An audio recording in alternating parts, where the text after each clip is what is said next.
671 is even better. Trying to speed us up. So let's take roll first.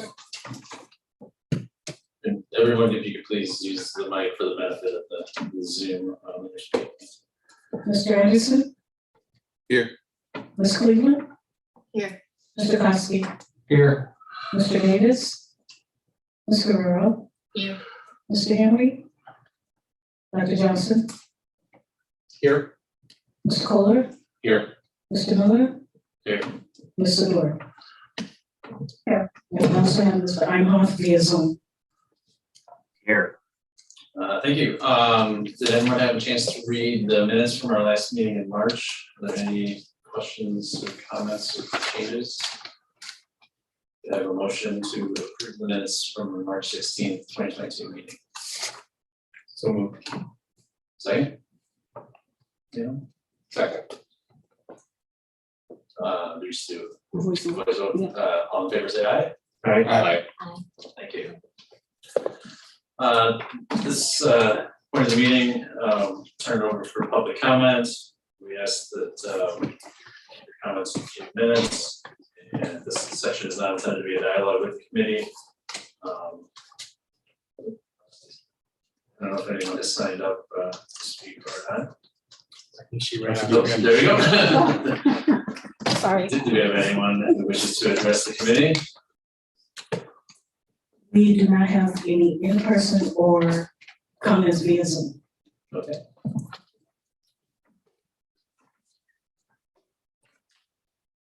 The next item on the agenda is update on the capital plan. Those of you that are on the committee email distribution lists, we had some questions from various citizens over the last couple of months related to facilities, and so I thought it'd be good to get that on the agenda. Updates for us, not the role of this committee to review facilities plans in detail. There's a facilities committee for that, but certainly as it affects the budget and the 5-year financial forecast, this committee certainly wants to be aware of what's happening on the facilities side. So who's gonna take the lead on that? I'll take the lead on that. Thanks, Ed. So just starting with project one, we were looking at the dollar amounts that the board had approved and some of the extras that had been added since then. So we just put together a simple list that just shows what the total budget had been, plus what we've spent to date, what we've had escrow, and basically what's remaining to be paid through project one. Actually, Ron will talk about project 2 in the fields, just giving you a little bit of an update on that. But before we move to that, does anybody have any questions on anything for project 1? I had a couple comments and a question. I don't know if anyone else had a chance to come to the open house. When was that? Maybe May 9th. There we go, May 9th. Yeah. 4 or 5 weeks ago, the student center and all of the work at project 1 is really impressive. I also got to take a tour of the south part of the building and kind of understanding what looms ahead still. So if you haven't had a chance to do that and you're interested, maybe you could reach out to Cindy or Dr. Johnson and coordinate an opportunity to do that. I think it would be helpful for everybody. I guess my one question as it relates to project 1, we've got a balance left over, budget versus what's been spent. But at this point, do we know what the scope is that remains in project 1 and how much that may cost and how that compares to what's left over? I guess my concern is, do we think we're gonna be on budget with what's left, or is there potential to go over? We're scheduled to be on budget, and the remaining items are for 2023 summer, and they will be mostly classrooms that we did for that was what do you call it? Lost my train of thought with the terminology. They were the additional classrooms, and also 21st century learning, maybe? No, they were the 20 additional classrooms. 20 additional classrooms, and also the remaining work that was scheduled for 2023. Anyone else have any questions as it relates to managing project 1? So it's, well, I remember reading, the balance is 9 million, or 10 if you're rounding. So I guess my question is, what's the 10 million? Because when you look in the budget projection, it's more than 10 million for project one. In the For the total 23 budget, 24 budget.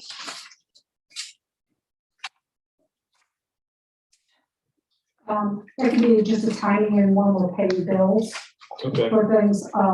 It's just a timing issue usually. What happens is, it's a projection that Fred has as he receives the bills, and then actually when we pay them is what I actually record those. I look at it as once everything is paid, that's how we look at it. It's been paid off, and that's the remaining dollar from that point. okay. So we're gonna be at like around 40 million. Mhm. Okay, So if we're looking at page 29 in the packet, that's the expenditure budget. There's only a little under 4 million in the upcoming year's budget. That's what would be paid or accrued through June 30. The remaining 6 million would be a 2024, would be 2024 expenditures. Yeah.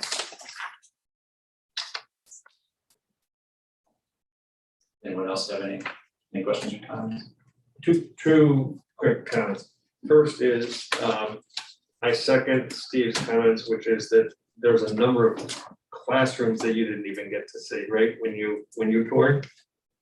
Right, it was really Yeah. just the special ed classrooms down on the first floor, So- and so then it was the center. There's a whole nother, the work that's being done this summer, which is over in the library, will be completed. So there'll be other than what are the next wave, the last wave of 20 classrooms, it's the other component to project one. So I do think it's valuable for folks to see it, just to get grounded in what's been done. So, and then we just need to coordinate what a good time is. The second, to share it with the committee members. The second is, we're talking as a board and as we look at goals for next year, one of the key ones I can tell you on my mind is we need a better way of keeping score in these capital, for things. When we're asked, where are we? It should be a pretty simple, here's the budget, here's what's been approved, et cetera. So that's something that's being discussed. I don't know how it will interact with this committee, but it's something to keep in mind as we talk about goals for the upcoming year. I liked this format, more project and scope focused as opposed to, everything gets tricky with the fiscal years because most of the work's happening in the summer, it's spread across 2 different years, and it does get a little tricky to track capital things that way, and bringing out more on a project-based focus like this simple sheet, I do think works well.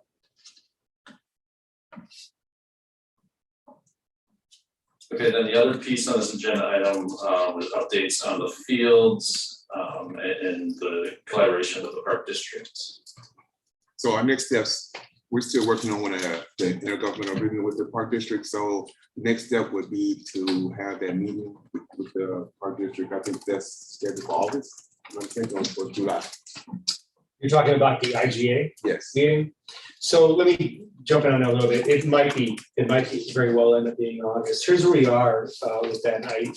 For those of you who were chiming in, if you were to the committee of the whole meeting that we had last week, I gave a quick synopsis of this as well. So because of the plans that we have to shift the way the lights, well, to change the lights, not just the duration of the lights on the south fields, right, which is across Lake Street, but also how they're configured so that they work for a baseball diamond, lowering the height of those lights and all those things. A new special use permit with the village is required, and as a result of that, the fact that it's a new special use permit, not an amendment to the existing special use permit, a full light illumination study is needed. What exactly will the impact be of these new lights? That means that it's going to take a little bit longer to get that special use permit in front of the village for approval, which is going to have an effect on the other items that are needed in this process. The IGA round being one. And so we're working to crank up that timeline. So go ahead. I was just gonna say, maybe you could even back up a little. I know it was in the Wednesday Journal, I think, but if folks don't know kind of what it's led to some of this evaluation of field space and kind of brought us to where we are. I'm happy to start at step 16 and run through step 22. Yeah, so step one, just to get, folks kind of up to speed. So if you think of our campus kind of in broad scope, we really just have two areas where fields exist. Best way, if you think about it, to our west, that's where we call those our back fields. That consists of the tennis courts all the way through our stadium, right? And in between the tennis courts and the stadium, specifically our ball diamonds. That's where we have softball and our baseball diamonds.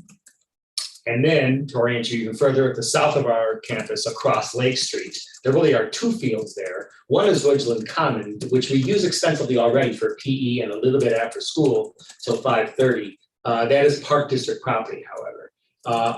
Directly across the street from our parking garage and our stadium, there's an open field that we use for soccer, lacrosse, and a variety of field hockey, a variety of sports. So those are the fields we have on our campus. To go even further back, the original Imagine process wanted to find some way to have an outdoor track on our back field in between our tennis courts and our stadium. At that time, they realized, in fact, it did fit without getting too into the weeds on that. They thought just generally it fits, right? But we didn't have another location to deal with the ball diamonds, softball and baseball. But we think we do now. In fact, we know we do now. And that is through a partnership with the Park District. We're able to make, hopefully, better use, extended use, I should say, of the Ridgeland Common field, all right, which is over that way, to our, to our south and east. Make extended use of that into the evening. That would displace some of their programming, meaning that we would open up our facility in the evening and later hours for Park District programming.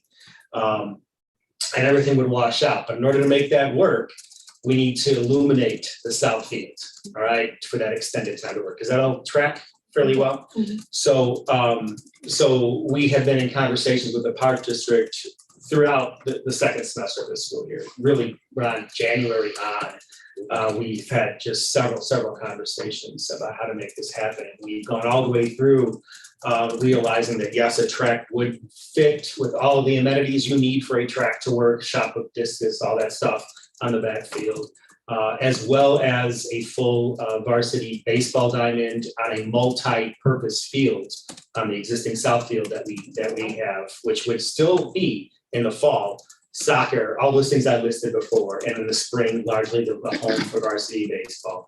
And then our girls softball varsity program would have their home on Ridgeland Common. And so all of that in principle through a memorandum of understanding has already been agreed to between us and the Park District. The details need to get worked out. Those details are, number one, getting village approval for the extended lights on the south field. So there's the time of day, right, in the fall and spring to illuminate those fields for their programming. That's one. And number two, really nailing down with our board the cost of what this thing is and getting that approved. I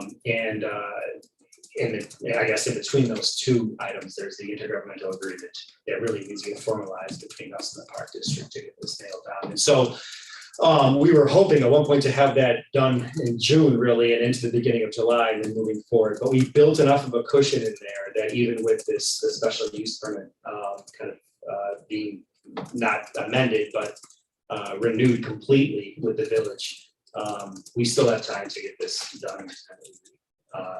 And what's driving the whole thing, which I went back far, but not far enough. What's driving the entire thing is that beginning with the 23-24 school year, so not this coming school year, but a year from now, we will no longer have access to our current home for our varsity girls and boys track program over at Concordia. They have been a good partner for us for several years, but their needs simply don't make it possible for us to continue that arrangement. And there really isn't another solution within Oak Park and River Forest for us to have a home to our track program. And our goal from the beginning of all this has been to have all of our varsity programming on site if we can, and this allows us to do that. And also, there's not only a track it'll be a multi-purpose field on the inside of the track as well. Very good, yeah. That it hosts all of the other programs that's on regular commons, such as the lacrosse and all those things, and the marching band to have a place to have to march on lines that's actually feasible for their program as well. I think it's great that you're cooperating with the art district and using the facilities that they have, for additional needs at the school. I think that will go a long way as well for the voters to know that, okay, there's space out there that is being used in a more multi-purpose way. Great, yeah, thanks. And the park district has been a very willing, open, eager partner throughout all of this. And just, I'm glad you kept going back, Yeah. because really the need is, we don't, right now, our track is Concordia, and it expires in a little over a year. So that's the driving impetus in terms of kind of the change in sequencing of needing for funds. From a business finance arrangement, just so that there's clarity. So the work would be putting in turf all to the west out here, because those fields, the track would all be turf. Putting in turf over at Ridgeland right now, that's grass, correct? Ridgeland is turf. Okay, So Ridgeland, everything to the south of our campus is Okay. already turf. so that will all be turf, so we'll have then all turf, but we would be then the bank, we would be the ones funding the renovations to the work. And then that would be whomever owns the property would then, own those assets. It's an arrangement that the park district has done with D97, et cetera. So it exists in terms of precedent and how it's been. So they get to use it as well, right? Yes. Park So district. it's kind of a Shared It's resource. not something like we're gonna pay rented and then all of a sudden they increase the rent 2,000% because they don't want to lie to you. Something like that. Now, it's- we're all working. Okay, good. Yeah, we're looking for a long-term defined Long-term arrangement. partnership, yes. That's exactly right.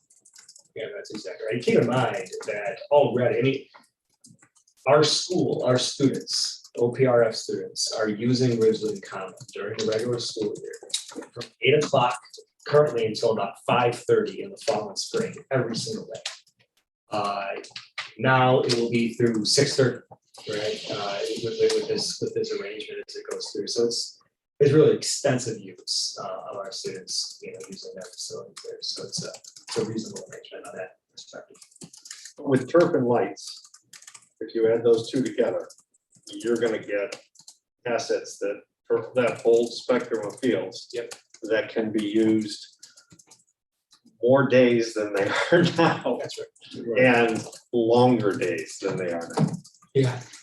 So we're getting hours. I've got a couple of questions.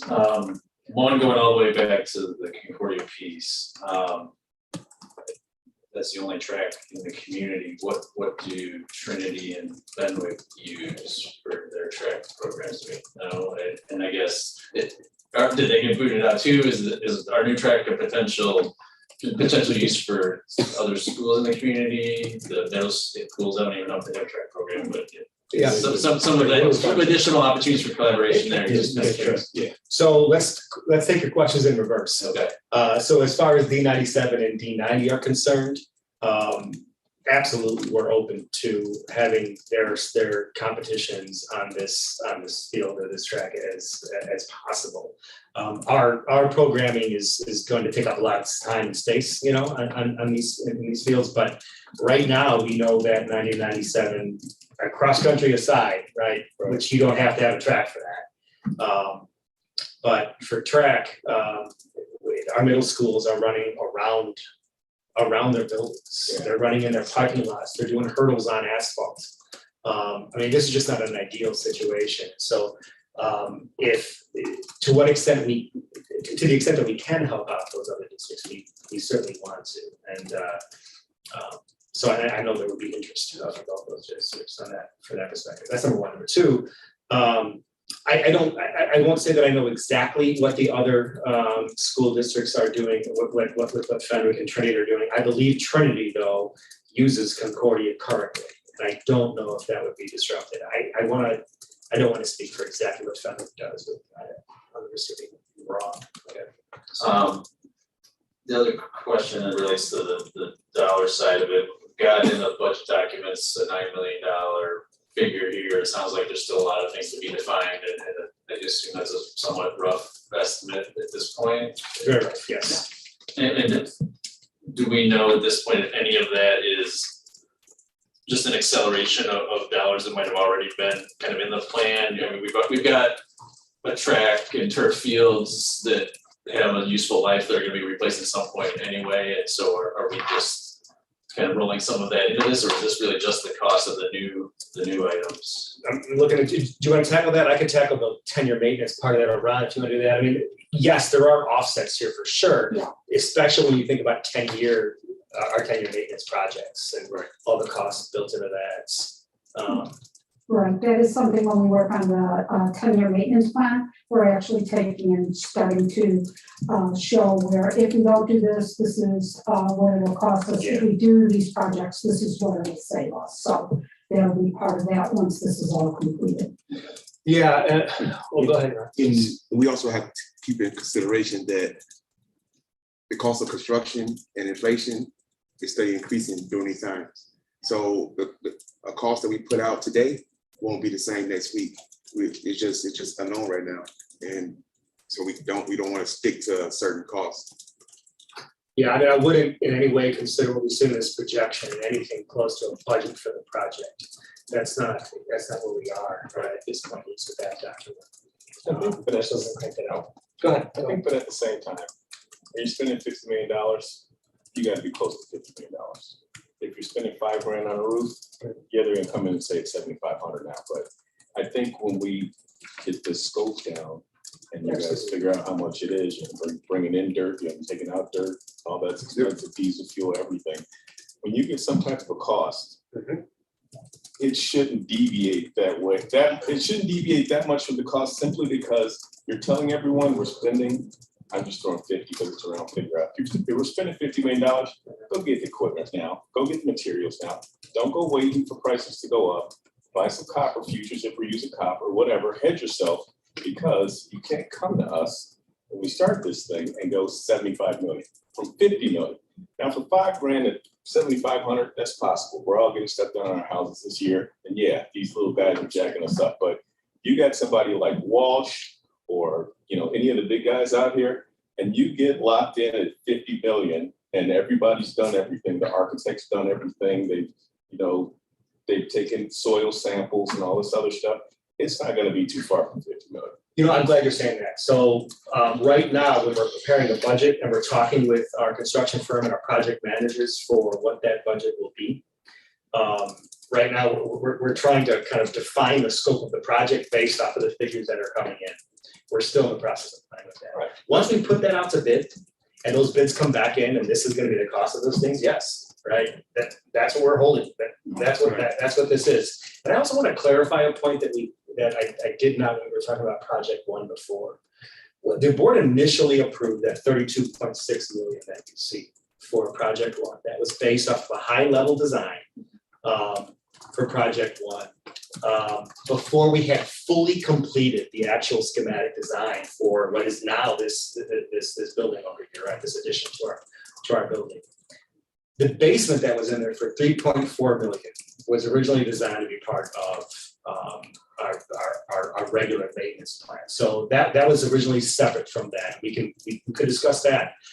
But other than that, everything else that is been added to that Project One scope has been specifically identified and approved by the Board of Education. I bring that up because the type of cost creep kind of that you're defining, Cal, in your comments there is not what we see with Project One. We don't see that type of kind of insidious cost creep going on here. What we really see is a large project with specific amounts that has come to the board for approval throughout the process. And I ask anybody to clarify that if I'm getting that point wrong. But I think it's important that when we're talking about managing the projects that have been approved by the Board of Education over the past several years, we have done our best here in the school to be good stewards of the taxpayers' dollars. Right, I was just saying that for the inflation piece. Absolutely. I understand, you took me on a tour. I understand, you told me everything that was added, that was an addition and things like that. My only point was you gotta tell people, because people sit there and they read one thing in the They wanna see paper, it. the year and a half, they read another amount in the paper, and they're like, what the hell happened? And not everyone's going on a tour here to see like, okay, we did this, we added this, this was terrible. You got before and after pictures of this, and then we did this. And that's why it's there. Okay. So that's what I was telling you, I think the last meeting, all I hear in Jewel is swimming pool. But really, there's so much other stuff with the swimming pool, the locker room, all this other stuff that, you know, you just gotta put it out there to the people and, you know, let the people come and see the treasure you built. Yeah, good enough. Thanks. And one more thing, I said something about inflation because this is based off of conceptual design. We haven't got to the schematic design yet. Once we get to the schematic design and the cost estimates, we'll have you a real budget number. I was just gonna ask, so in general, the procedure that you follow for, you know, going back to the board and asking for approval, right? Is that well documented, you know, somewhere that, you know, you could just say, listen, this is our procedure, right? If it goes, I mean, each project has a contingency, right, a certain percentage. If you go above a certain amount, you know, let's say, I don't know, 10%, right, which is usually what we use. Then you have to go and ask for, you know, the additional approval from the board. Like if you have all that, you know, well documented and anyone who asks, hey, you know, did you go through, you know, what is your process? And you can easily, you know, inform them that you do have a process and that you are, you know, following that process. Yeah, I don't know, as a board member, Tom, I don't know if you want to speak to that, but anytime that additional classrooms have been added in, or the balcony was one, right, where that was brought to the board for discussion. Those things were brought forward and discussed and voted in open session, so absolutely. Because those would be like scope changes, right? Or Those were changes to the initial scope. Yeah. For that were comprised by that 32.6 million that we see. Additional budget. Yeah, so you kind of pointed me, so my only add is that, yes, there is scope changes, as mentioned, are approved, but the ask from the board has been a more whole picture that shows the whole scope, because if you just come and say, hey, I want to do this one thing because it's good, without showing the whole picture, that's somewhat incomplete. And so that's what needs to be done. That point's well taken, and I think what we're talking about there is a clear scope-specific financial scorecard. Yep, You know. so you know exactly what the whole project is, where we are, and what we're changing. I think that's why we broke this out on Imagine One, that there wasn't just, here's what the cost is minus whatever we paid, and this is what we have remaining. It was breaking it down and then also giving examples of what, you know, the increases have done for us. And also too, we did put in there that basement was from the CIP, so it wasn't one that was paid for out of project one. I have one last question, Cal, thanks for bringing up the pools. I think I'm gonna put time on the spot as school board representative. I guess I was just curious, what accelerated this field space project ahead of pool or anything else, you know, that was on the Imagine, you know, project 2 list, and kind of how those conversations that could come about and kind of brought it to this point? Expiration of an arrangement that you know, we would have no you know, track asset for a significant part of our population. So, I mean, the whole project, I mean, you look at project, the whole thing, Imagine plan is meant to be dynamic, right? And you're looking at what the needs are today versus what the needs are. So, you know, here we are entering in project 1 done, looking at what the next chunk is, and project 2 is the next, you know, logical chunk, but then you've got these other needs. So you've got to be able to carry water on both shoulders. Anyone else have questions or comments about the capital information? You get certified with the Concordia saying you're out in a year and it just changes everything. Yeah. Well, actually, our race with Concordia was scheduled to be up at the conclusion of this school year. But because of the pandemic, our new athletic director, Nicole Epstein, she called them up and she was rather convincing to say, hey, look, you gotta get us here. And so that, they were great, Concordia was willing to play that game with us, it's now we're where we are. But I think, Steve, just to kind of fill in the full picture is that they're also, because, you know, we talk about money embedded in here, is $1.1 million for, there's work being done to basically shore up the pool, the west pool that is currently, dormant, you know, closed down. So, you know, same kind of thing, that it's how quickly can you move? So there's been work being done just to assure that we can have that functioning, especially as we contemplate, you know, what lies ahead. Okay, our next agenda item is something that we talked about a couple times in the past, that's the fund balance policy. I had a couple offline conversations with, since our last meeting, I wanted to bring this back for conversation again. The current fund balance policy offers a range of a target fund balance percentage between 25 and 75%. And I conceptually, I like the idea of a range. Some of the conversations that I had was that this is a big range. And so I did the quick math of the budget. That's a low fund balance of 23.5 million and a high fund balance of 70.5 plus. So it's like $47 million range that we're targeting there, which I think probably presents a challenge for the board of the administration to figure out where within that $47 million range is ideal, and knowing that we're looking out 5 years and have a lot of one-time expenses on the capital side that can draw those down potentially. And so I wanted to kind of throw that out to the group for conversation.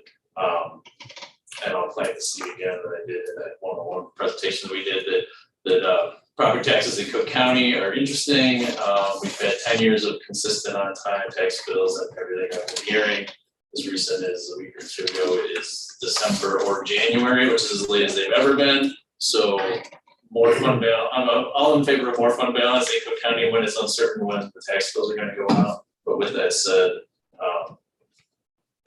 I'd like to just open up the conversation to maybe we could provide a narrower range or move towards a potential recommendation to change the policy on a narrower range. Maybe after there's a little more certainty on what's happening with Cook County taxes, but let's see if anybody else had any thoughts on that.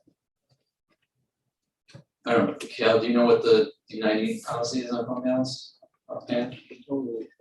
Okay. No, but we were ridiculed along with OPRF years ago for having too much money in the bank. And I don't think there's anything wrong with having money in the bank.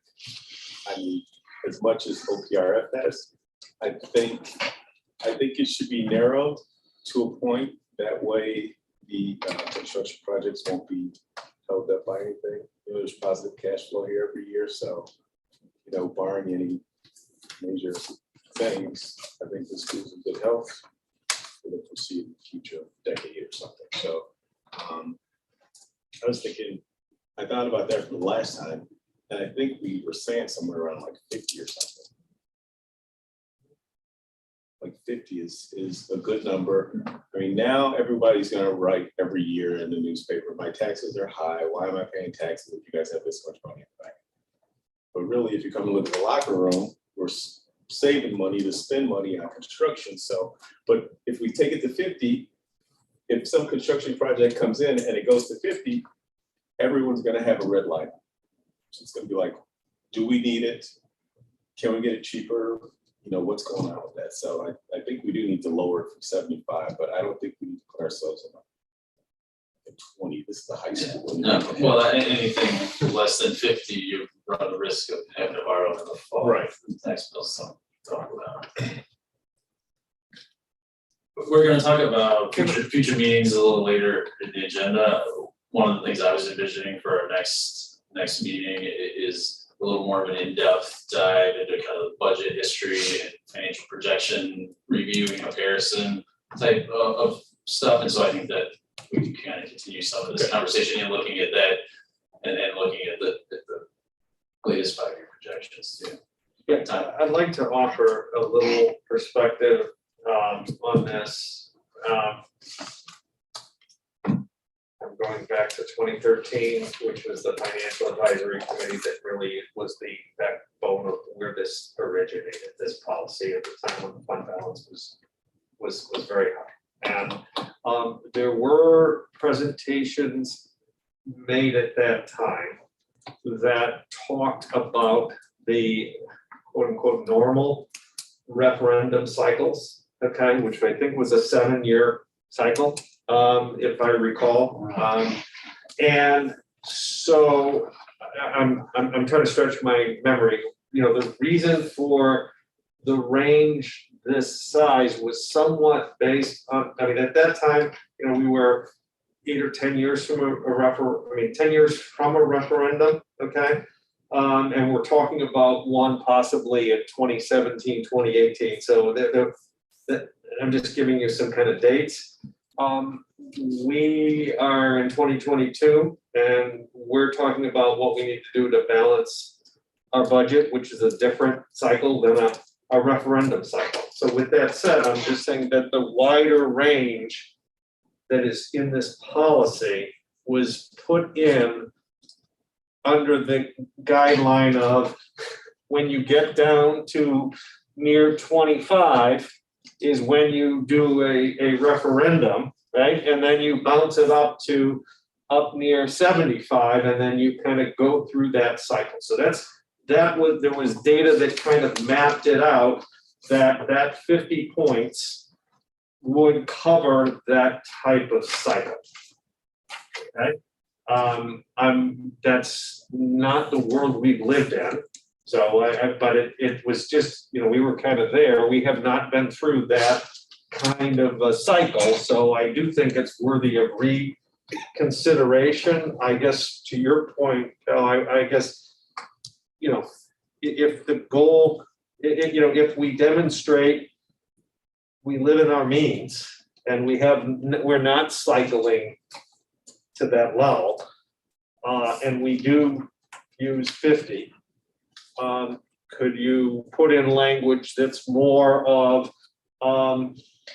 you know, a tighter range where you really want to be between, I mean, you want to be at 50, you know, how much wiggle room do you want to put there to operate? It's not to go through full referendum cycles, but it's to kind of manage the district both from an annual standpoint, you know, as well. So just thoughts. I mean, do you put 40 to, you know, it says target of 25 to 75, you put 40 to 60, right? Of really where you want to operate or something different. I'm just bringing a lot of words here to say it was built on data that was kind of what we saw with districts and what was communicated that has not panned out in the last 15 years. So, does that Yes. help? You know, I also want to bring up though too, we also have a lot of projects, you know, maintenance projects that need to be taken care of, deferred maintenance, and then also the Imagine plan. So I mean, there's, when you're looking at a range like this, I think that's where it's helpful for us to know where we should be. We can put scenarios together and just say, you know, 1, 2, 3, this is if we were here, here, and here. But I think it makes it easier sometimes when we have a little bit narrower gap to go through. Yeah, I think with such a wide range, it gives too many options when you start talking about how we're gonna fund things. Exactly. You know, when you get to project 2 or 3, Yeah. Having a narrow range, you understand how much of operating dollars you can commit, Yes, how much you might have to borrow for, and things like that. exactly. Yeah, it's an interesting conversation because I think when the policy was created, also, you know, there wasn't an assumption that all capital was going to be funded out of fund balance in perpetuity. That, so at some point, I think revisiting it will make sense. Anybody else have any comments or questions about the policy? Well, the other question was debt policy. Is that? That's a different policy. Yeah, I thought that was something that the administration was going to look into. Okay. Maybe, I don't know, just via their attorneys or talking to some other districts and getting some samples, but we were gonna look at the policy examples. Or maybe I volunteered to find somebody here, I don't recall, to be honest. Yeah, I mean, that was from my memory, there were two things. One is on this one, what's the number? And then the other one is, when do we borrow? Right? And those really should be Correct. policies that are in sync. Correct. For sure. So when you say you want to revisit, do you mean like add to the like future agenda then? Or- Yeah, so I want to kind of plant a seed here, and I think when we meet next, I would like to have a meeting for final budget adoption, so another meeting this summer, to look at budget history. So that's something else that we've talked about as a potential agenda item, is kind of looking at budget versus actual history in the past, and then looking at projections versus what actually happened as well, to kind of help identify what are the things that we're having a harder time projecting and budgeting for, so that we can, better understand those points as we look at the latest projections. Yeah. So I think this would work well with that conversation, also trying to fine tune all that. Yeah, August is actually our tentative, which means we still have the chance to make our changes before we actually submit to the board in September, the one that they're going to adopt. So I would say probably August would be a good time to have another meeting. Great. So on the debt policy front, let's take the lead on that. I can pull policies from others if you want us to do comparatives. We can look at ours, or if you want to go through our lawyers. You already sent some, right? Yeah, there are some that, I think you would gather some, I right? gathered some and shared those some months back, yeah. Okay. Yeah. Let me start with those, and then Okay. I'll reach out if we can. So I guess we're clear, regarding 470, which we were discussing here, right? 420. 420. 420. And narrowing the range. Are we postponing that conversation until we have a debt policy conversation? Or, yeah, Both going together, is that? I do think they should kind of work together. yeah, that's what I'm thinking. Okay. But I mean, I hear kind of, it would be good to be more to the middle of this range, right? A narrower range seems to A narrower range, make maybe sense. 20 minutes. Not 50. Okay. Next agenda item, then, is the preliminary budget.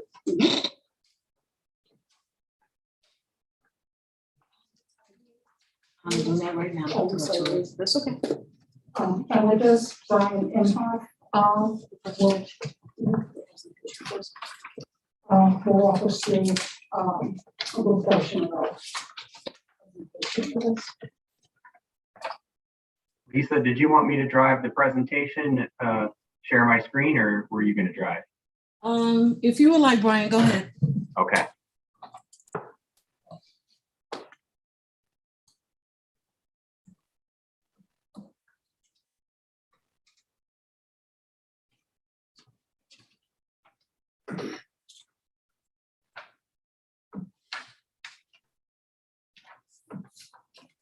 All right, so tonight we're going to do our first kind of dive into the budget for fiscal year 2022/2023. To kind of walk you through this, I've got a slideshow, and then the meeting packet also contains some Excel spreadsheets. Most of those you'll find embedded within this presentation, but a couple of them are a more condensed version to fit in the PowerPoint. So you'll see some of the information twice, but I shrunk some of it down to fit into this presentation. To get us started, I was just going to do a quick walkthrough of our budget compilation process. OPRF uses a modified version of the zero-based budgeting method.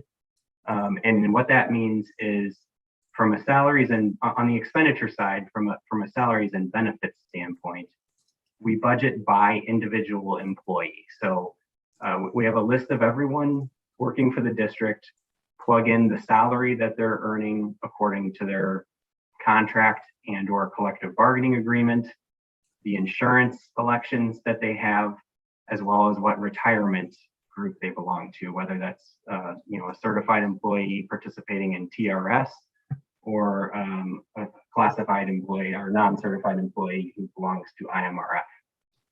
So each individual has a cost estimate associated with their salaries and their benefits as they're currently known. We also make additional estimates in these categories for extra pay. These would be things like lane movements on the salary schedule as teachers earn extra degrees in terms of their college credits. Also, we have things, extra duties like stipends, as well as overtime worked by hourly employees. The second kind of component of zero-based budgeting that makes up a large chunk of the budget is the capital work. This budget gets prepared based on existing contracts that we have in place or things that have already been bid on a project basis. Then we also have to add in other projects that are anticipated to occur in the upcoming year that may not have actually been approved or bid out yet, but we believe are likely to occur, or at least far enough along in the discussion process with the board that they would significantly, the budget would be deficient if we did not include something to their effect within that cost estimate. So you'll see examples. We've kind of touched on one example with the athletic fields already, is even though there has not been a firm cost associated with that project yet, we do have a placeholder built into the budget for now, just so we kind of have a general idea of where the final budget will end up.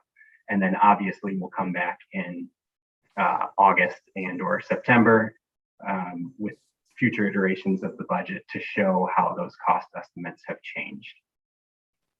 In regards to other expenditures, I've kind of lumped all of these into one. These would be things such as purchase services, supplies and materials, and non-capital equipment, so general equipment used in operating needs of the district.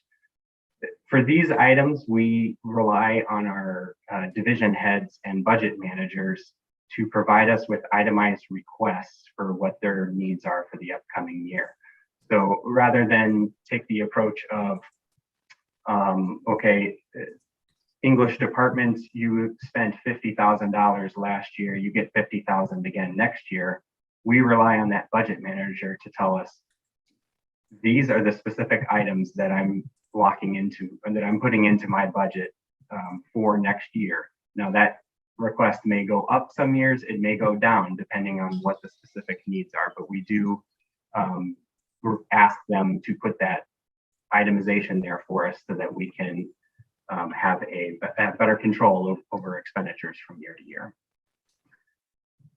Then if we look at the revenue side, the majority of the district's revenue comes from the tax levy, as we all know. So the 2021 tax levy, which was approved last December, will make up a majority of revenues within the budget.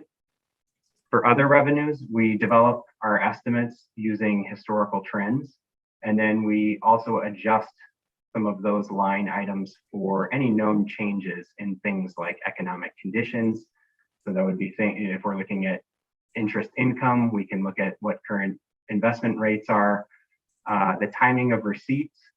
Sometimes the state is on time with some of its payments. Other times they have fallen behind in terms of what they're paying to us. So we're kind of looking at when we're getting some of those grant payments and things of those nature to determine which fiscal year we need to budget for it in. And then finally, we have things I've termed program prices. This would be things like student fees or the cost of selling lunches in the cafeteria. If we know there are specific changes in those prices that we are charging to people, then we adjust our budgets appropriately. A couple of revenue items of note here that are built into the budget. Property tax revenues as I said, are being driven by CPI associated with the 2021 tax levy. So for that levy, the CPI was 1.4%. So we've built that into the budget as a rough estimate for where those revenues will end up. That will obviously be adjusted a little bit as Cook County does its property valuations for the year. It can go up or down because that falls outside the tax cap. But that's kind of the driving factor there. The second item is corporate personal property replacement tax revenues, or CPPRT. These revenues were at an all-time high in fiscal year 22. They're driven primarily by tax returns filed by corporations and partnerships. They have, there's been a couple changes recently in terms of legislation that have produced higher tax liabilities for corporations, and that has flowed with more money in that pool for replacement taxes. That money has flown through to school districts. With it being at an all-time high this year, we're cautious that it may not remain quite that high. To give you an idea in terms of dollars, we have ranged from typically 1.5 to 1.7 million in a given year in the past for this type of revenue. In FY22, we've received 4.2 million, so more than double. So we're expecting it to remain higher than it has in the past, but our budget, as you'll see on the next slide, our budget is developed conservatively, so that we're not relying quite on as much for next year in case that were to change. We should get more information on that from the Illinois Department of Revenue later in the summer. Interest income is still very low from a historical perspective, but we are seeing rates improving lately. With school districts, we have to invest our money very conservatively by law. So it does take time with public entities to kind of catch up on changes in interest rates. So when interest rates plummeted, we still had investments at higher investment rates and we're earning some pretty good returns because they were locked in for multiple years. Conversely, right now, even though the market's improving, we still have investments at kind of a pandemic level interest rates that we're waiting for them to mature. So we're seeing some movement up, but that revenue there is still on the low side. And then finally, we're seeing some of the COVID relief federal grants start to dissipate. They are, as we get further removed from the pandemic, some of the food service grants and ESSER grants that were sort of one-time things or in effect for 2 years in some cases are being fully spent or starting to go away entirely. The next slide, you can see a kind of a numerical layout of where we're budgeting revenues. So because we haven't finished our fiscal year yet, this presentation mainly focuses on a comparison of what we've entered for the preliminary budget for fiscal year 23 in comparison to the budget for fiscal year 22. You'll notice there are columns on the right side showing where we think we're going to finish fiscal year 22, as well as where we actually finished FY21. So those are there for an extra comparison purposes. And then as we provide the next version of the budget in August, and those FY22 numbers are closer to being finalized, we'll kind of switch the comparison to actuals. The real estate taxes, as I mentioned before, are closely tied to that CPI factor of 1.4%. So you can see our budget is predicted to increase about just under 1.6%. The two other items I'll point out, the other local sources number, we're anticipating a significant jump there for two reasons. One is those corporate personal property replacement taxes. The budget that we had in place for fiscal year 22 was very conservative in terms of what we were expecting. We were not planning on seeing $4.2 million there by any means. So with a higher budget plan for FY23, we're seeing an increase in that line. And the remainder of that is tied to what you're seeing on the federal sources line, in particularly the food service grants. So during the pandemic, the federal government was essentially subsidizing meals for students. Students didn't have to pay for, a standard the daily lunch or daily breakfast. That grant is now going away with the beginning of fiscal year 23. Students who do not qualify for free or reduced lunch will now be responsible for paying for their meals again. So you're basically just seeing a shift from federal revenue into local revenue because that money is now coming from students as opposed to the government. And then the last item on this slide that's worth pointing out is the increase in state revenues. We have a one-time grant from the Department of Commerce and Economic Opportunity for $500,000 that we're expecting to receive upon completion of the renovation and replacement work of the freight elevator. So that's what's leading to the budgetary increase there. Bottom line is our preliminary budget for FY23 is $94.2 million as compared to $90.8 million in FY22. Next slide is just a simple chart showing budgeted revenues by source. This chart remains nearly identical every year, and that's because of the district's high reliance on property taxes. So you will rarely see any of these percentages change by more than 1 or 2% per year. So the main driver in revenues within the budget is how the district chooses to levy from year to year. Brian, I'm going to interrupt you before you go to expenditures. Does anyone have any questions on the revenue side related to the budget?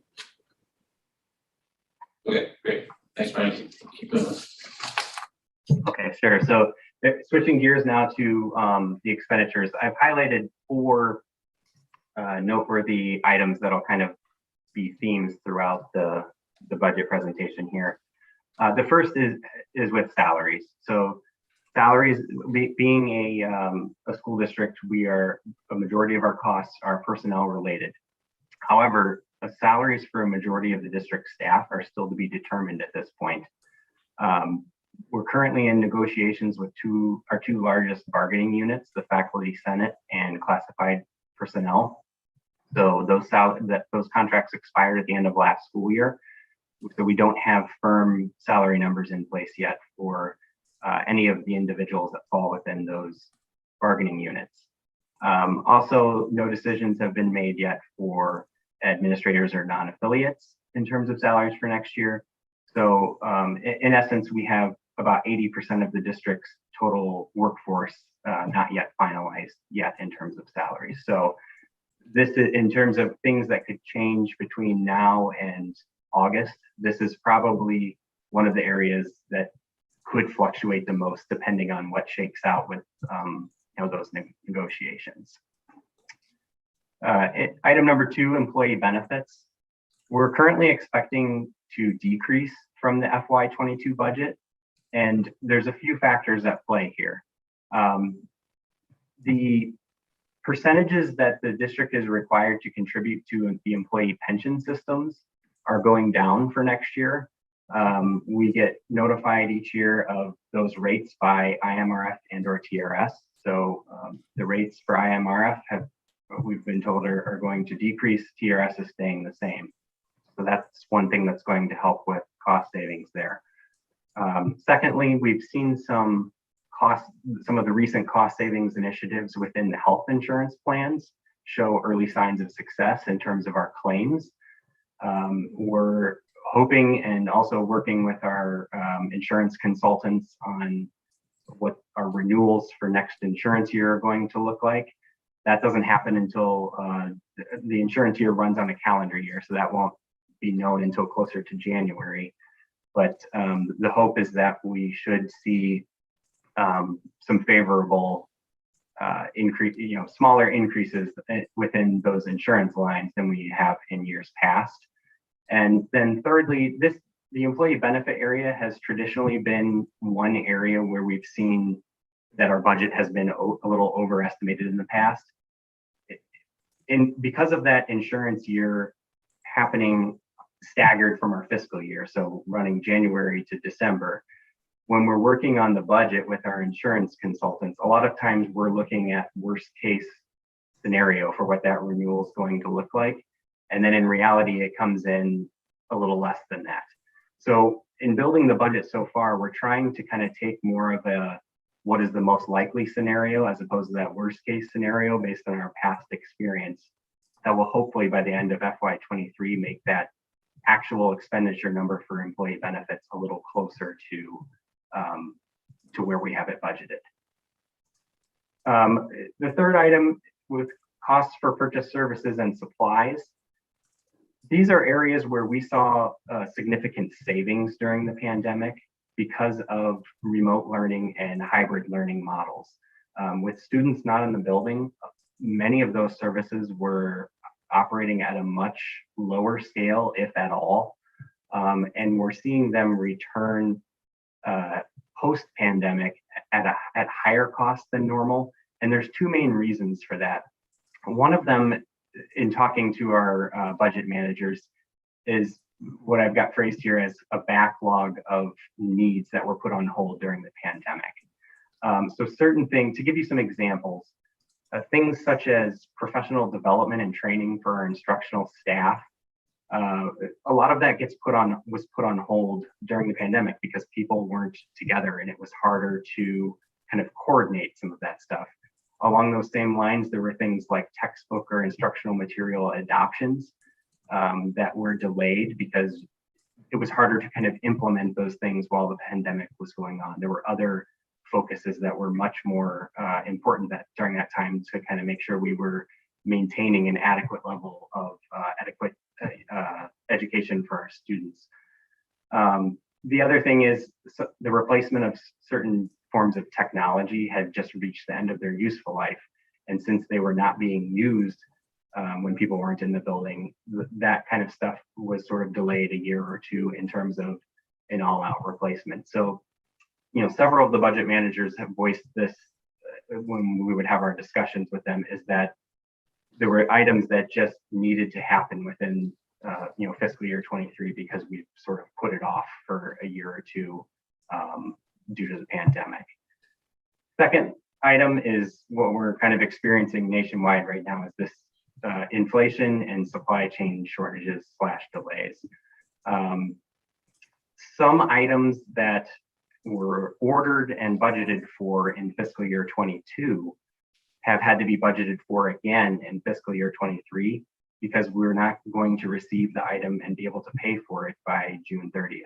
So some of those costs that we were planning to see this year are also appearing again next year because we operate on that cash basis.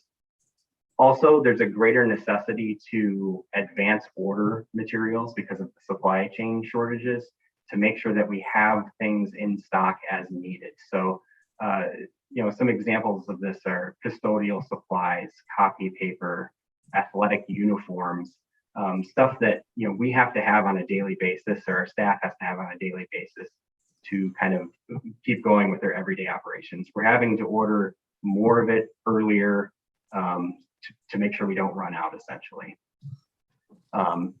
Lastly, on this slide, significant capital needs continue for FY23.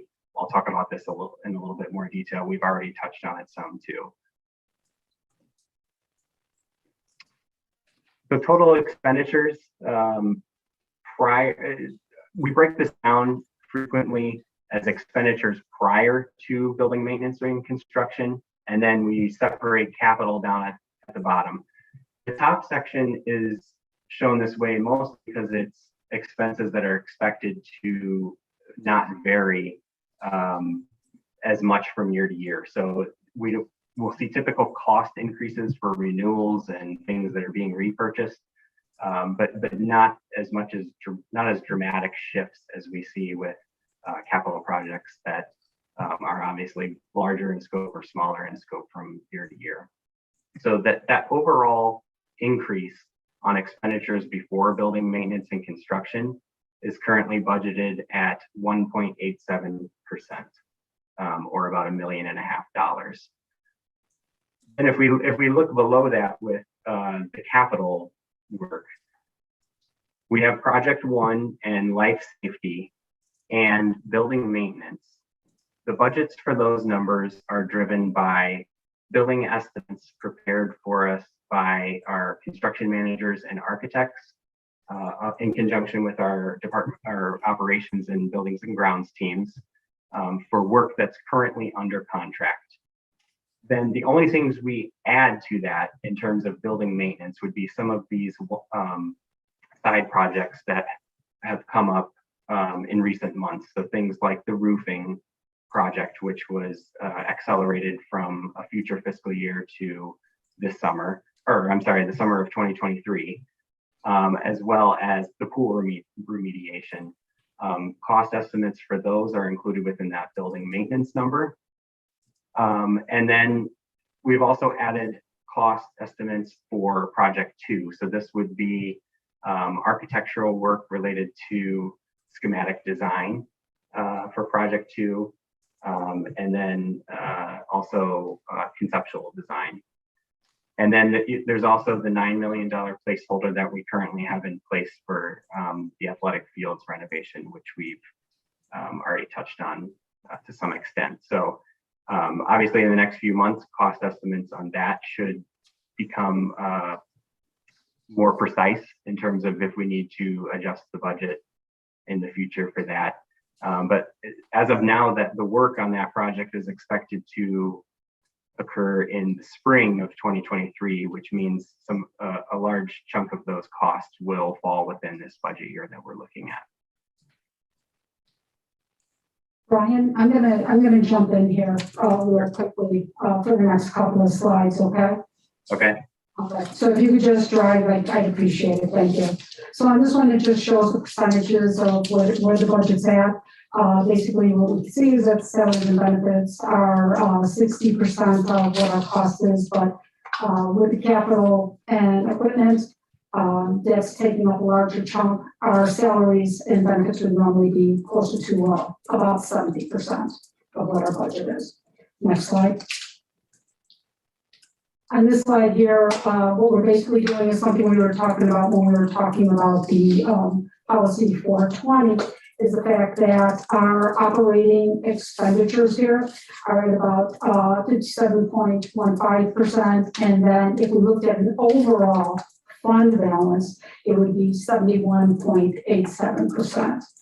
So there's a difference between the operating and then also the total fund balance. Next slide, please. The other thing too that's right here is where we're looking at that 25% to 75%. So in here you have the red line that's showing where we would be at the 25%.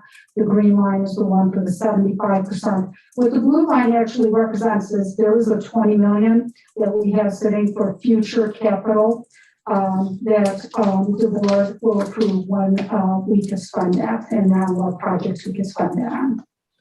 Next slide, please.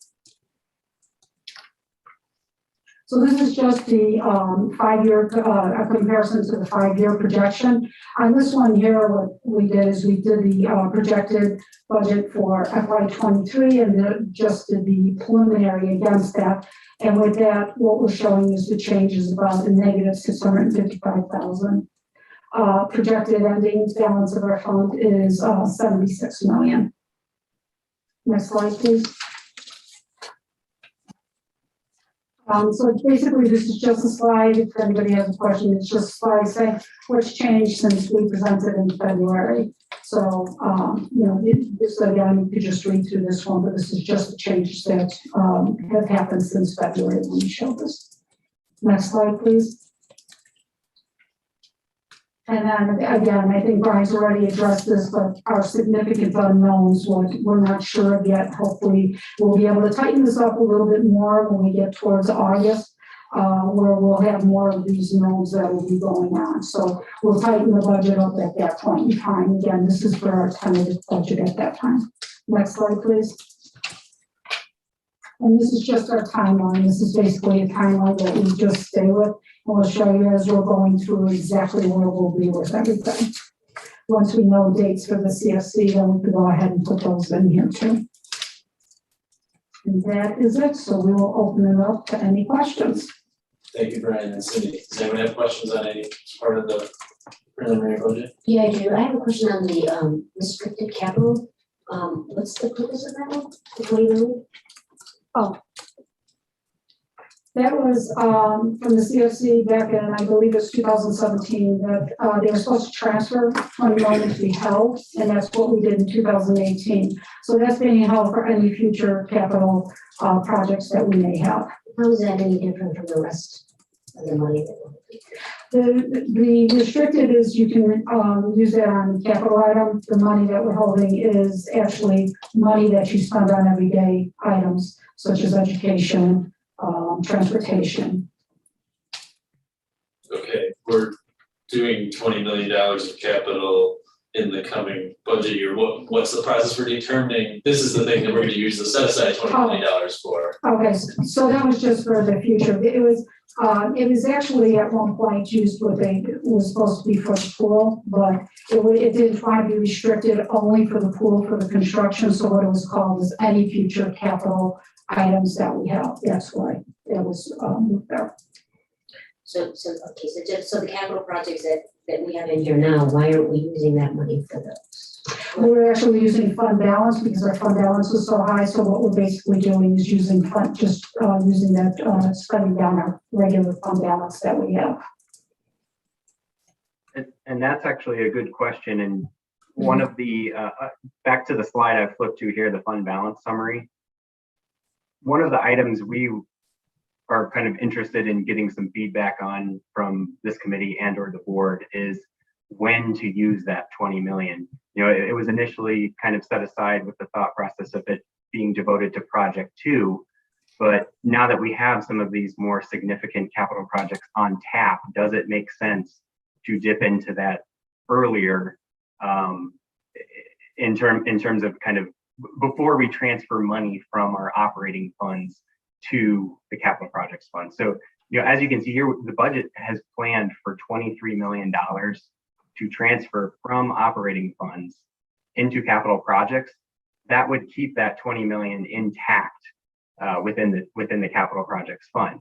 However, if we start using some of that 20 million, then these transfers would not have to be quite as big in magnitude to cover those costs, if that makes sense.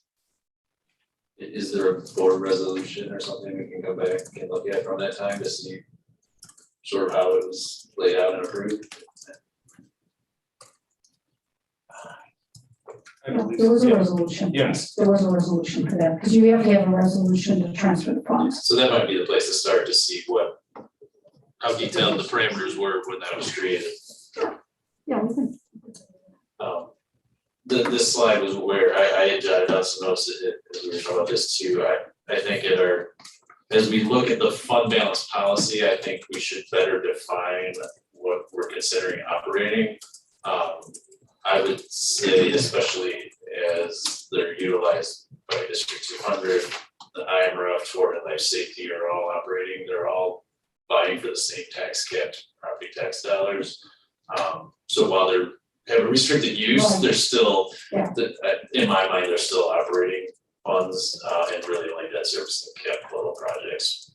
I would leave out of that for me calculating, which ones we include in calculating that percentage. So that's something we can, because skimming the policy, it just says operating. It doesn't lay out which ones are included in that. We did debate putting in IMRF and then decided, well, we'll just put that down at the bottom if you guys decide that that's what you want. We do that. That one's a little funny because ISB doesn't consider it operating unless you take it negative, and then you have to net the negative against your operating funds. And then tort, it functions totally differently for non-tax cap districts, so ISB kind of looks at that one differently too. But again, that's something I think we should define a little more as we revise that policy so that we can more clearly calculate that percentage.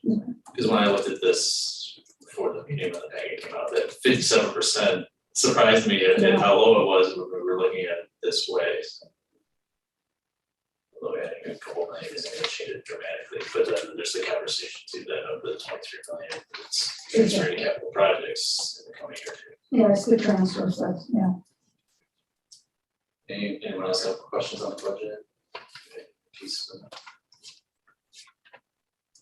This is just small, I'm just curious, you guys track this at all, well, because I've seen discussions before on a occasion on stipends. You guys separately track that, like, you know, like, we spent $200,000 in stipends this year, we spent two, I'm just curious the trend. Have we trended upwards, downward, remained relatively flat, stuff like that, just out of curiosity, I know it's not big dollar amounts, but just something I'm curious, you know, 'cause like, there's new clubs added over the years, so like, say, like 10 new teachers with 10 new clubs. Pay for that, stuff like that, so just curious. Yeah, we do track it, and in fact, it's the exact same thing with the rest of the salaries, every club and every sponsor is included in the stipends. So, we know from year to year what we've been spending. And I just had a comment on the, so like you said, pensions were going down for FY 23, but I know pensions is interesting with contributions. They always lag, and so the market was good last year, and so the pension contribution this year is going down. Right now, the market is trending downward, so I'm curious to see what FY 24 is gonna look like. It's probably see that swing back up. I don't know how bad a swing. Just something to keep in mind.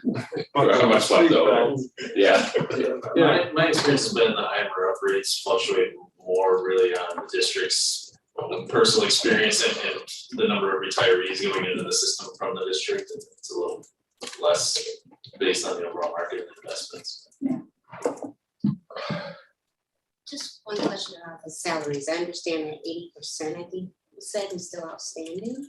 Does that include add to staff, so we do not know what's needed in these schools as far as add to staff, or is the staff that we currently have, is that the same? Could there be that additional cost on top? I don't think there's going to be additional cost on top. I mean, during the summer we do, we are doing our hiring, whether it's replacing people leaving, people retiring. If there's any positions that were approved this year, they'll be filled for next year. There usually isn't a significant change. The only thing that we would have that's going to be different this year is the fact that we have 2 bargaining negotiations going on, and also the rest of the salary increases that would be for next year.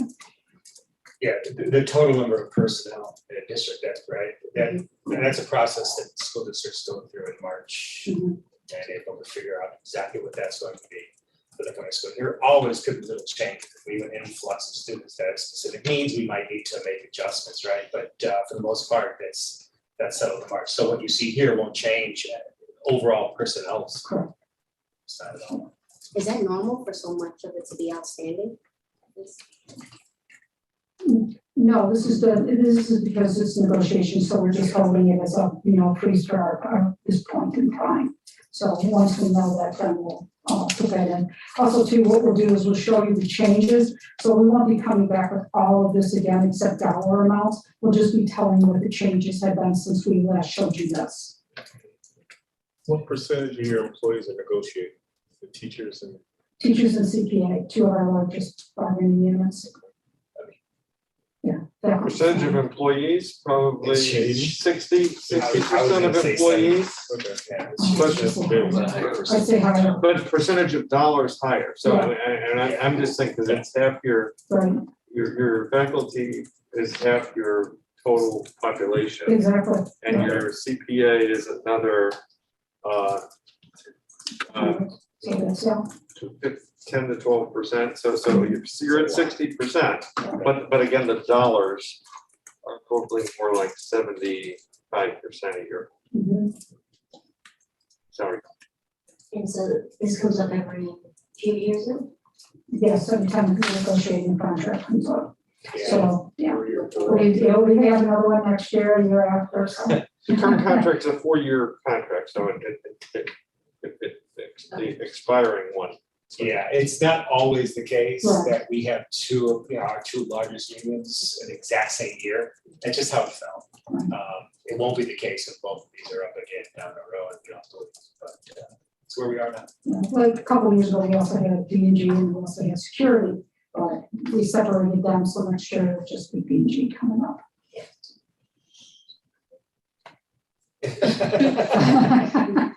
Something like that. Any other questions or comments on the preliminary budget.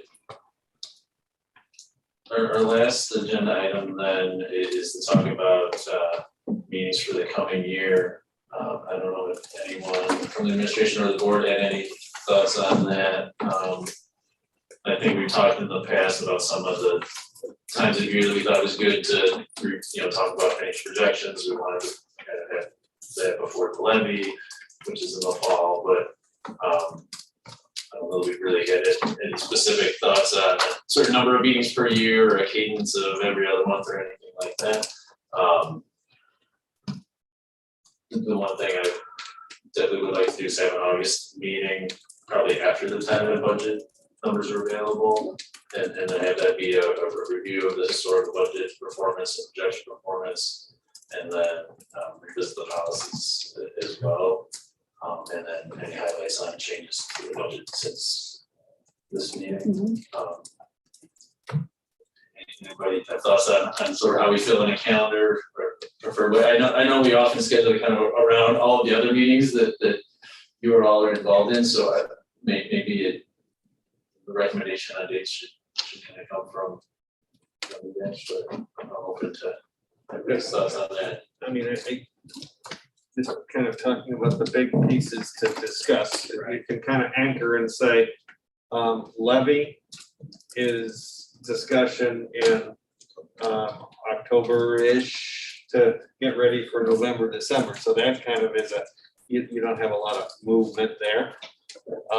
That's one. And then, the other is really the evidence-based funding models and such of how resources are used in the district.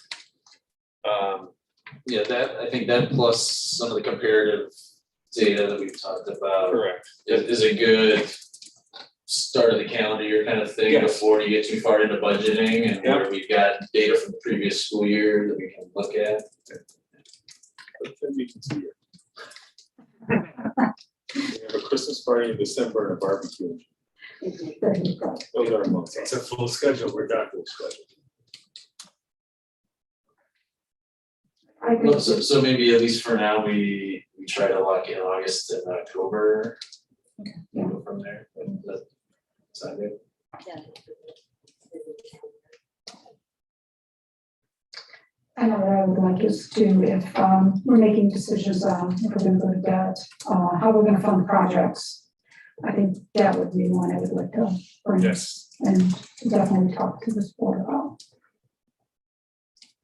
Capital financing is Yeah. a huge piece, but that one will follow the timeline of Maybe, when we get more information on what these future needs are. but in not knowing the timeline of that, would it be good though for us to get ahead of that curve and have kind of the bonds 101 type of conversation first, just for the benefit of the committee of kind of what are the options and some of that? So that we got that background when we get to the point of starting to talk about options. Yeah. As long as the discussion isn't educational on the options, but then it's more, in terms of execution, we're gonna be following policy and data, right? And sometimes that gets misconstrued in the community of where we're starting to borrow versus we're trying to understand something. Well, maybe that's like a conversation that it's the debt policy conversation really allows us to cover the debt options. Yep. So. I think that's a great point. And we also have to have an idea what we're doing with it. Because if we get to the paper first that we're borrowing, we haven't gotten our scope yet on the project. Everyone's been like, what are you borrowing for? What are you borrowing for? Future projects, what are they? I'm not saying we Well, have to- I don't think that we'll even be talking about we are borrowing, we're just learning about the different ways you could borrow if you needed to. That's why I was saying that we still understand we have work to do to flesh out these next pieces, but it's coming at us and it's coming at us at a pretty good clip. It's a good clip, yeah. Yep. We're gonna be busy the next year. Yes.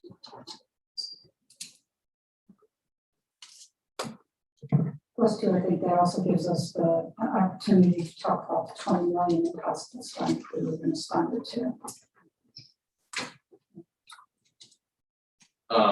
Does anyone else have anything that they would like on the next agenda? Policies and budget and projection. It sounds like 9 minutes was the first step to me. So we said in August and in December. October, excuse me, okay, so then that. The October one would be levy budget. Yeah, focused. okay. The other sort of housekeeping thing that I wanted to throw out and get some feedback on was just communication amongst the committee and the district folks. I know we can't just reply all emails all around because of open meeting day stuff, but I wanted to make sure that there's an avenue for questions to get to Cindy or Greg or Tom or whoever it is.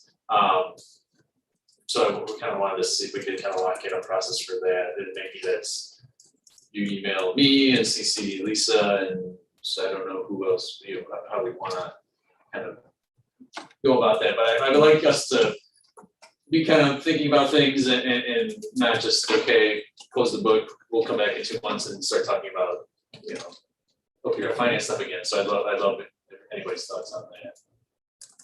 Yeah, so that's just in terms of how a suggestion, which is I think what you're saying, is that when a board between meetings. Yeah. And especially when materials are being shared, if there are questions, how can we get those questions answered prior to meeting so that we can have an informed discussion? And so the protocol that we use for the board meetings are, those questions are, I'm just trying to take it in a different form. Those questions are sent to the board president. In this case, it would be I would say the chair of the committee. And they copy then Lisa, because Lisa gets everything. And can share, and then I would say Cindy, because it's really her domain, so that it would be directed to those three. And then they could be responded to so that everyone gets, any follow-up information prior to, to get the most out of the meeting. I mean, if people have questions, why is this? It's a chance to get it because you only have 90 minutes here, and so that you can get some answers ahead of time. So that's the protocol we use, which I think would work. I think that's an excellent. Exactly what I was gonna say. Yeah, Okay. Because if we need to pull information, it just makes it much easier than saying, well, in our next meeting. So it just makes it easier for us to pull it and actually present it then that night too. And we have a specific, just to, in terms of timeline, there just needs to be enough time that the questions that are asked are giving, Cindy and whatever, enough time to respond if we're looking for a specific response. So I think this packets went out, a week in advance, at least. So that's adequate, and then it just needs to be done. Great. We will do that then. Okay, sounds great. Anyone else have any questions, comments, concerns? We can adjourn. We need a motion. Made a motion, need a second. Okay, anyone? Second. Who moved? You're seconding, but we don't have Oh, first, I thought she said you first. So a motion, then a second. Motion. Thank you, a second. I'll second.